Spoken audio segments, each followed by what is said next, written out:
Dis-moi, ma location est classée GEDPE. Si j'ai bien compris la loi, au 1er janvier 2025, mon logement devient indécent. Donc soit le propriétaire fait des travaux, soit j'arrête de payer le loyer. Oui, alors attends, parce que le gouvernement est en train de reculer un peu sur le sujet et c'est plus compliqué que ça. D'abord, la méthode de calcul du DPE est en train d'être modifiée. Ça veut dire que même si sur le DPE que tu as remis le propriétaire, c'est écrit G, ben c'est peut-être plus un G, c'est peut-être un F ou un E. Oui, c'est n'importe quoi. Tu peux aller vérifier toi-même sur le site de l'ADEME le nouveau classement de ton logement. Deuxième chose, si tu constates que ton logement est toujours classé en G, ça ne veut pas dire que tu peux exiger des travaux du propriétaire dès le 1er janvier 2025. Pourquoi? Eh bien parce que le ministère a précisé cette semaine que pour les contrats en cours, l'obligation de travaux ne s'applique pas à compter du 1er janvier 2025, mais à partir de la première reconduction après le 1er janvier 2025. Qu'est-ce que ça veut dire? Eh bien ça veut dire que si tu as signé un contrat de 3 ans, le 1er février 2024 par exemple, tu pourras exiger des travaux du propriétaire à compter du 1er février 2027. Jusqu'à présent, il y avait une hésitation sur cette question-là. Désormais, le ministère a tranché. Tous les logements G ne vont pas devenir indécents le 1er janvier 2025. Ça va être progressif. Et enfin, pour répondre précisément à ta question, on ne peut jamais arrêter de payer son loyer de sa propre initiative, même si le logement devient indécent. Il faut saisir le tribunal qui va condamner le propriétaire à faire les travaux et éventuellement te dispenser de payer tout ou partie du loyer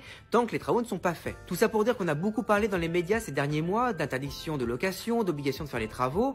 La réalité va être beaucoup plus nuancée. Pour commencer, tu peux aller sur le site de l'ADEME et dis-moi en commentaire si la note de ton DPE a changé.